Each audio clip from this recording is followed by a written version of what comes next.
Donc, un exemple, je dirais une question très pratique. À partir d'un exemple concret dans mon entourage proche, d'un couple qui a acheté une maison très ancienne. À part les murs qui sont comme ça, il y avait tout à refaire, fenêtres, isolation, chauffage, eau chaude. Alors au niveau chauffage, juste une petite parenthèse qui est intéressante, c'est qu'ils ont installé un poêle de masse à bois, mais dans lequel le poêle a été construit sur place. Ah, c'est vraiment un poêle de masse, je crois que c'est canadien d'origine, dans lequel il y a une circulation d'eau. Donc l'eau chaude est faite par un système hybride, le poêle de masse et bien sûr un ballon électrique. Bon, ils bénéficient, vu leurs conditions, ils bénéficient de l'aide maximum grande rénovation. C'est-à-dire qu'ils peuvent bénéficier d'une aide de 25 000 € pour un montant de travaux de 50 000. Petit problème, c'est que l'aide, ils ne peuvent la toucher qu'après avoir fourni les factures acquittées des travaux. Donc, ils sont obligés, et je suis bien placé pour en parler, de trouver des prêts relais. Et je pense, ma question c'est que je pense que ça doit faire qu'un certain nombre de gens ne peuvent pas demander effectivement des aides de l'ANA. Peut-être juste en deux mots sur les aides de l'ANA. Donc il y a un dispositif d'avance qui est possible pour les personnes qui sont sous les critères très modestes. Ça peut aller jusqu'à 70%. Dans ce cadre-là. Donc ce qui est intéressant, après on a également du travail et des travaux qui sont conduits pour voir comment est-ce qu'on peut arriver sur du tiers-financement, du préfinancement. Il y a les réseaux ProCivis, des SACICAP et surtout là, le sujet est vraiment prégnant en copropriété. Là c'est très délicat avec des montants qui peuvent également être élevés et des appels de charges pareil. Pendant qu'on change les piles, il faut prendre des gens qui sont... Juste une question, on a beaucoup parlé depuis ce matin d'une évolution de la réglementation qui prend de plus en plus le gaz carbonique que l'énergie primaire ou autre. Qu'est-ce que vous faites à l'ANA? Vous vous préparez à un système, parce que votre discours il a été entièrement tablé sur les économies d'énergie, pas du tout sur le CO2. Si une loi arrive, une réglementation arrive, qui met en première ligne le CO2, comment est-ce que vous allez jouer? Merci pour la question. Aujourd'hui, l'ANA est un opérateur, donc l'ANA n'a pas vocation à faire la loi. On travaille déjà par rapport à toutes les lois, les réglementations 2020, etc. Nous on est beaucoup moins dedans puisqu'on est sur la rénovation. On fonctionne par rapport aux critères de DPE tels qu'ils existent aujourd'hui. Il y a du positif, il y a du négatif, mais il faut bien avoir les critères qui nous permettent de jauger du gain énergétique. Si demain, et quand demain plutôt, ces critères évolueront, ça nous force à nous poser la question de comment est-ce qu'on le regarde.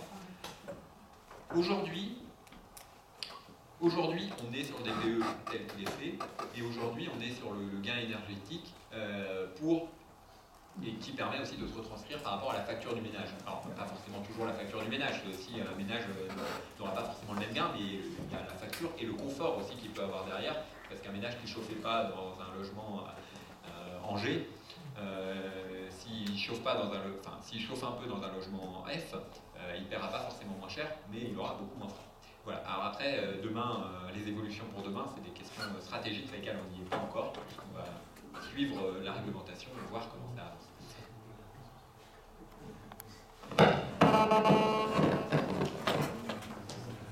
Oui, voilà ma question. Pour l'instant, je me chauffe au gaz, avec une chaudière au gaz, et j'envisage de mettre des pompes à chaleur, de remplacer ma chaudière au gaz par un système de pompe à chaleur. En admettant que que mes conditions de ressources me rendent éligible, est-ce que vous allez m'aider? Aujourd'hui, nous finançons beaucoup de pompes à chaleur. Donc, si je comprends bien, le CO2, vous n'en avez rien à faire.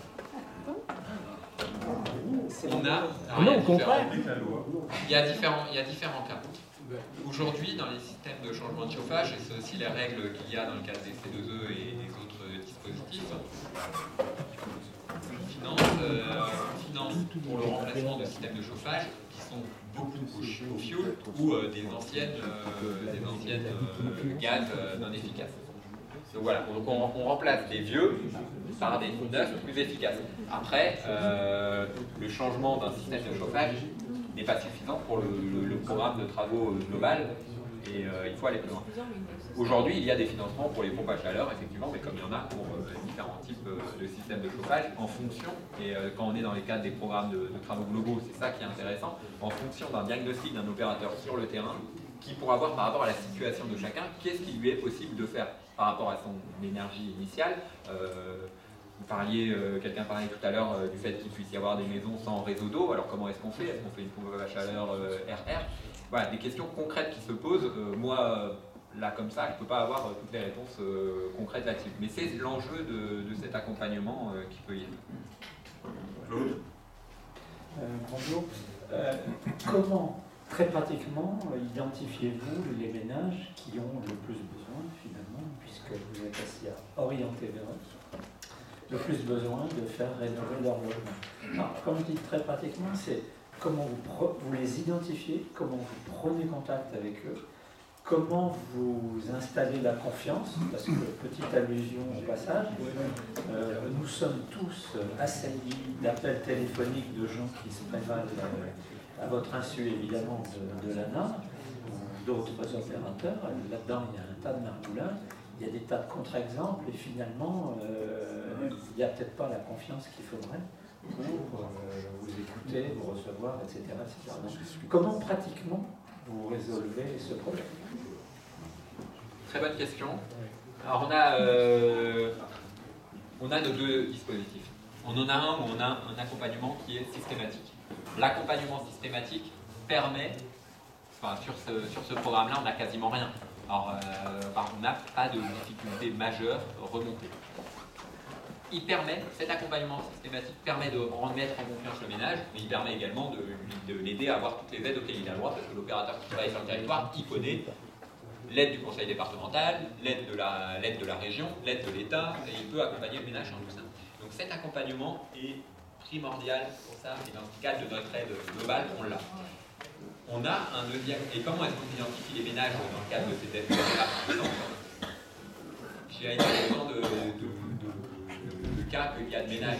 Alors, il peut y avoir de la communication locale, etc. Et les ménages qui entendent parler de l'ANA ou qui se renseignent bien sur Internet et qui entendent parler de l'ANA. Ça, c'est, on va dire, un cas global. Et il y a les contractualisations avec les collectivités qui souvent permettent de faire un relais territorial. À peu près 55% de la population habite dans un territoire qui est couvert par un dispositif où on a un contact avec une collectivité. Et comment ça marche quand on a ce contact avec les collectivités? On a une étude préalable qui définit quels sont les secteurs où il y a le plus d'enjeux. Donc les secteurs où il y a le plus d'enjeux égale les secteurs, par exemple, du pavillonnaire avant 70 et une concentration de ménages modestes très modestes. Donc on a cette étude avant, on a une contractualisation avec la collectivité et l'ANA finance à 50% pour avoir un opérateur. Alors on l'appelle opérateur dans notre jargon, ce sont beaucoup des réseaux Solia, Urbanis, ACAD, ATO pour ceux qui connaissent. Mais en tout cas ce sont des réseaux de professionnels sur les sujets qui sont en charge du suivi, de l'animation, de la communication, et avec le fait, ce qui est intéressant, c'est que l'ANA n'a pas vocation à aller donner dans la boîte aux lettres de chacun un flyer ANA, mais ça permet par les collectivités de pouvoir avoir de la communication et du relais local. Donc on passe beaucoup par là. C'est vrai que c'est beaucoup moins connu, par exemple, que la chaudière à 1 euro, où on a un appel direct d'un conseiller ANA qui n'est pas d'ANA, mais on essaye d'y lutter comme on peut. Ça, c'est le deuxième dispositif d'aide. Un dispositif qu'on a conçu pour pouvoir massifier et toucher d'autres publics. Alors on aurait pu croire qu'en créant un nouveau dispositif plus simple, comme ça on arrive à 1 euro, etc., ça remplace le vieux qui était un peu daté. C'est pas le cas du tout, ça touche d'autres ménages, déjà. Il y a des cas où les travaux sont bien réalisés dans les autres aides. Et il y en a où il y a des abus et il y a beaucoup de démarchage téléphonique, et ça c'est clair que c'est notre grande actualité en ce moment et qu'on y travaille également dans le cadre de la réforme du pays que vous évoquez pour que ça puisse y avoir. Donc là, les ménages, comment ils connaissent ça? Sur Internet, il suffit de tourner très rapidement pour avoir l'offre je change le chaudière à 1 euro et on peut y rentrer dedans. Et donc là, on a l'enjeu de bien pouvoir regarder. Alors on a des relais dans chaque département qui nous permettent également de connaître certaines entreprises qui ne sont pas totalement raccord avec ce qu'on attendrait. Et après, l'enjeu, je pense, le plus fort, c'est la communication. Il faut avoir également une communication institutionnelle. Après, les ménages ne vont pas écouter la communication institutionnelle, mais on le prépare en lien avec la répression des fraudes, en lien avec d'autres acteurs. Voilà. C'est un vrai sujet sur lequel on travaille, sur un dispositif qui a pris beaucoup d'ampleur cette année, donc on n'a pas forcément toutes les réponses, mais toujours est-il que quand il y a un accompagnement et quand le ménage sait à qui se référer, quand il sait où avoir les 3 réponses dont il a besoin, souvent ça aide. Le ménage qui est appelé à 1 euro, très bien, il a le droit d'avoir 1 euro. Mais peut-être que l'intérêt c'est d'aller voir son artisan local et de lui demander, au fait on va proposer ça, est-ce pertinent, fais-moi un devis complémentaire, pour voir que finalement, peut-être que la première offre était très bonne, peut-être pas, et peut-être qu'il peut finalement passer par un autre opérateur. Mais c'est une vraie question. Jean-François Sordin, une idée et une question. Vous avez évoqué le fait qu'une situation qui n'est pas facile à régler, c'est celle du locatif, dans lequel finalement c'est le locataire qui subit et l'inconfort et les charges, et le propriétaire, donc il était question éventuellement de le toucher au moment où il vend, hein, et puis bon, c'est compliqué, c'est de toute façon à ce moment-là un cycle long, je dirais, parce que les propriétaires ne vont pas tous les jours. Est-ce qu'il n'y a pas une manière de jouer en matière de logement? Il y a eu énormément de systèmes fiscaux sur les revenus fonciers qui touchaient notamment pour développer la construction, etc. Est-ce qu'il n'y a pas un système relativement simple qui serait de dire on a le diagnostic du parc locatif, appartement par appartement, où on le fait, et finalement on fait payer des impôts fonciers plus lourds aux gens qui louent des passoires thermiques, et cet supplément d'impôt foncier alimente une caisse dans laquelle les propriétaires peuvent trouver des aides pour rénover leur parc locatif. C'est-à-dire que, en gros, comme il faut financer tout ça, vous avez évoqué, ou pas beaucoup, la manière dont l'ANA était financée, mais, et la masse d'argent que vous mettez dans ce système, qui fonctionne pas mal, mais effectivement, il y a des zones complètes qui ne sont pas atteintes, et je pense que toucher le propriétaire de locatif passoire thermique, par le biais des impôts fonciers, c'est direct, rapide et c'est lisible, je dirais, alors que là, beaucoup de systèmes sont pas... Alors ça, c'est première. Puis deuxième question qui m'est soufflée un peu par mon voisin, mais quelle est votre relation avec l'ADEME et avec ses conseils, qui sont pas toujours les plus pertinents, il me semble, en matière de rénovation? Première question, donc par rapport à votre idée, merci beaucoup. Je pense que je peux pas moi personnellement ou au nom de l'ANA me prononcer beaucoup puisque c'est pas du tout de notre ressort et c'est fiscalement. Enfin, c'est un sujet fiscal. Après, peut-être que pour trouver de l'argent en envoyant au ministère des Finances, il pourrait être intéressé. Mais voilà. Après, nous, on est beaucoup sur le côté incitatif que l'on essaye. Pourquoi est-ce qu'on a des difficultés? C'est qu'on a le côté social de l'agence avec une incitation derrière en secteur tendu. On va dire un niveau de loyer social est beaucoup plus faible qu'un niveau non social et le propriétaire a tout intérêt à garder un logement défraîchi à loyer plus élevé. Voilà. Quant à votre deuxième question par rapport aux interlocuteurs de l'ADEME, il faut avoir on a des échanges en tout cas fréquents et quotidiens avec l'ADEME, c'est normal. On n'est pas exactement sur les mêmes positionnements, mais on finance de l'argent directement. On finance directement les ménages en distribuant directement de l'argent. L'ADEME a deux volets, le volet conseil de premier niveau, on va dire, avec les agences locales, et aussi le volet dans prospective, études et horizon 2050. D'ailleurs, dans la présentation, la première présentation de la matinée, il y avait des chiffres ADEME, et on s'appuie beaucoup sur les chiffres ADEME, heureusement qu'ils sont là, c'est très intéressant. Les conseils ADEME, l'enjeu, alors on échange avec eux, l'enjeu est de pouvoir bien articuler pour qu'un ménage qui se rende dans un espace ADEME, on les appelle espaces fermes, puisse avoir un conseil quand il a besoin. Quels sont les travaux, comment trouver un professionnel à même de l'accompagner.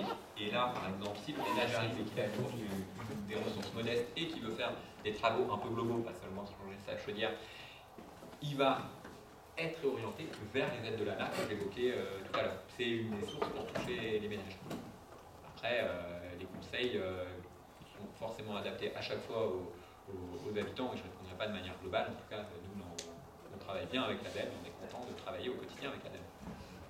Oui, enfin, on peut quand même être dubitatif sur les conseils de l'ADEME, qui va bien sûr suivre la loi qu'il a lui-même écrite, et qui est sobriété énergétique d'abord, et pas baisse de CO2. C'est ça le problème. Joker. Joker. Joker. Encore une ou deux questions? C'est bon? Tout le monde est saturé? Si. Jean-Pierre. Un point intéressant, oui. Purement technique. Hein. Est-ce que vous avez une évaluation de ce qu'on appelle l'effet rebond? C'est le fait qu'en fait, le fait de bien améliorer, ce qui est quelquefois très utile, peut se traduire par un non-gain, voire à une augmentation de consommation. Est-ce que vous avez pu évaluer un effet rebond dans vos travaux? Là, je n'ai pas forcément d'analyse en tête pour pouvoir vous répondre. Ce qui est sûr, c'est qu'il y a un gain énergétique en moyenne, on est à 40%. C'est beaucoup. Peut-être qu'il n'y a pas un gain énergétique sur la facture de 40%, parce qu'il y a également des gains de confort, et c'est l'enjeu social. Et il y a des fois en cumul, je vous disais qu'il y a différentes interventions de l'ANA, on n'est pas dans des tuyaux. On peut avoir un logement très dégradé, insalubre, humide, etc. On finance, et en même temps il y a un gain de 25%, donc on finance un peu au type de 2 casquettes ANA. Et forcément, un ménage qui ne se fait pas avant, peut-être qu'il n'aura pas une réduction de facture de 40%. Mais il y a l'enjeu aussi plus global. Derrière la rénovation énergétique, on a aussi l'amélioration de l'habitat et d'avoir un bâtiment plus neuf. Et quand on fait des travaux, on profite pour avoir du gain énergétique. Je me permets une petite extension, c'est un problème ambition de l'ANA. On sait quand même qu'il y a un énorme volume de résidences qui ne sont pas chez des gens qui sont considérés comme fragiles ni modestes. Et est-ce que l'ANA a une vision et c'est un parc énorme, en général, qui consomme pas mal. Est-ce que l'ANA aurait à terme l'idée de pousser ses actions dans la direction des ménages non modestes? L'ANA est aujourd'hui sur les ménages modestes, parce que, déjà aussi d'un point de vue pragmatique, c'est là qu'on peut avoir le plus de gains et c'est là qu'il y a le plus de problèmes de solvabilisation.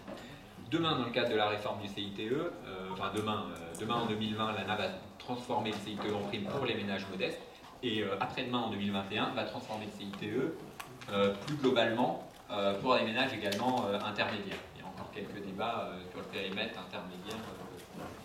Mais en tout cas, l'ANA va, dans le cadre du CITE, transformer en prime, à travers des listes d'actions financières avec des montants en euros plus que les 30%, financer également des ménages intermédiaires, ce qui est déjà une révolution pour l'ANA qui était que sur des modestes jusqu'à présent.